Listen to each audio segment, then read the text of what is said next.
phrasing. And coming up, We're going to talk about tight ends, also phrasing. Can they be fixed? We'll discuss coming up here on Locked On Sooners.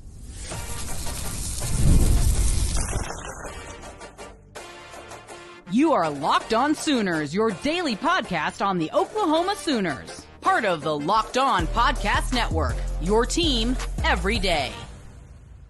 Thanks again for making Locked On Sooners your first listen every single day. Shout out to all the everydayers out there. Tune in and subscribe to the show wherever you get your podcasts. We're part of the Locked On Podcast Network, your team every day. Jay, I think we've both been encouraged by Jaren Kanak's performance as a pass catcher through the first 6 games of the 2025 season. Yet it still feels like there's more to be had from the Oklahoma Sooners tight ends group as a whole. Yeah, it's been a mixed bag. Is that the words we can use? Should we call it a I mean, I think bag? so, because when targeted in the passing game, Jaren Kanak's been pretty good.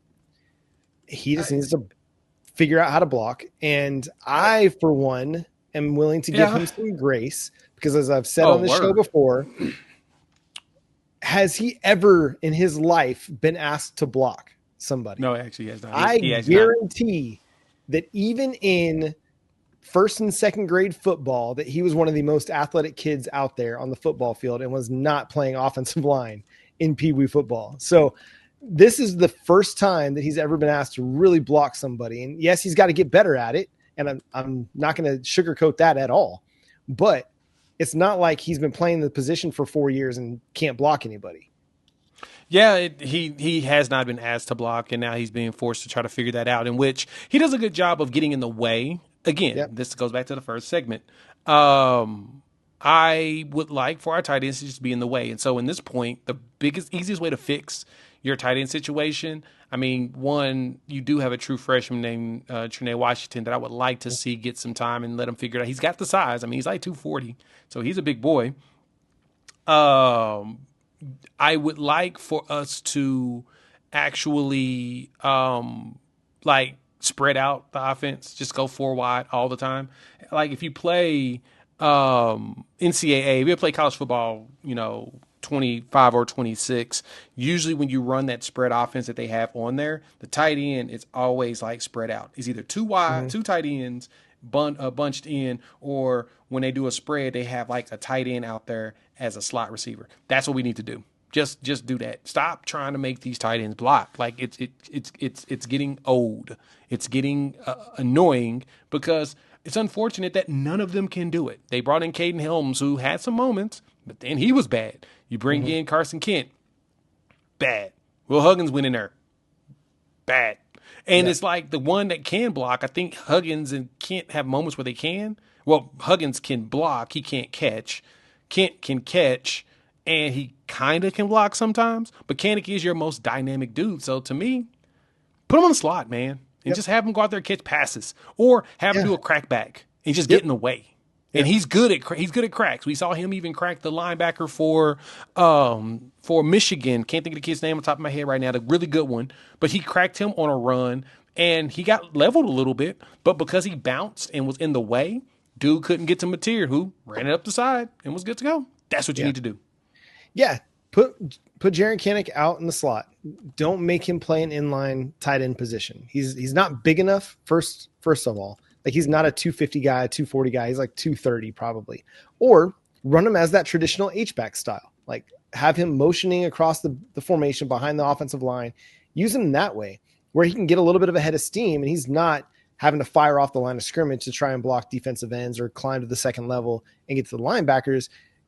Use him as a fullback, or split him out wide. That way you can reduce or take a linebacker out of the formation and give yourself a little bit lighter of a box to run against, because having the tight ends in the box is not helping your offense run the ball. So try something a little bit different. And hey, if you just want to go 4 wide and spread it out and put Javani Gibson and Keontez Lewis and Deion Burks and Isaiah Sategna out there on the field together, by all means, let's go with that. Like, let's really spread it out, and then just throw a lot of bubbles to Isaiah Sategna and Deion Burks, and let them do something with their quickness and their speed and see if you can make some plays happen as an extension of the run game. Throw some swing passes out to Torrey Blaylock and Xavier Robinson out in the flat, because we know X-Rob can catch the ball and he's actually really good with it after the catch.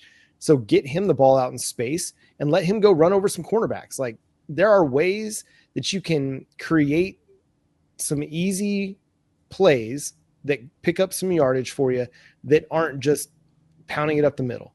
So get the ball out quick, use your athleticism on the outside, and see if you can create some easy yardage that way. Yeah, that's it. There's so many ways that you probably can get creative. We just got to get creative in how we do things. And I know that we can do that. I mean, that's why you hired Ben Arbuckle. So kind of show us what, the money we're paying for this offensive coordinator. Show us that you can do that kind of stuff, because we believe you can. There were plays in a lot of these games that we've seen people wide open. So let's take advantage of that. Let's make that happen. Let's help John do the simple stuff and let John go out there and throw to the tight ends, but just don't do it off the line. Like, just don't ever do it off the line. Let's go veer and shoot if we need to. Let's go all the way to the edges. Spread these bad boys out and make them work. Because even though it doesn't seem like they can, these players do have a tendency of breaking some tackles and going out in space. I mean, we've seen Sategna do it before. We've seen Burks do it before, right? You've seen your running backs break a tackle and go. Heck, we've seen John break tackles and then go run for 15, 20 yards and throw deep passes. Let's do that. That, to me, there's your success. If you do that, you should be good to go and cause problems against South Carolina this week. So let's go for it. Yeah, and if the defenses don't want to adjust and they want to keep that heavy box because they're afraid of John Mateer, well, that just gives him a better opportunity to throw the ball. If everybody's condensed into the line of scrimmage, condensed into the formation, he's going to have some options on the outside. He's going to get some better one-on-one matchups if people are more concerned about him throwing or running the football. Adjust, make some adjustments, go from there and see what happens, because you got to figure out something. And listen, I don't think it's all just, hey, the offensive line is bad at blocking. Okay, they're not great. I'm not going to sit here and say maybe they're bad, but you can still find running room even with a bad offensive line, because you see it all in college football. Like, there are a lot of college football teams that aren't deploying 5 stars at every single position that can still figure out ways to run the football.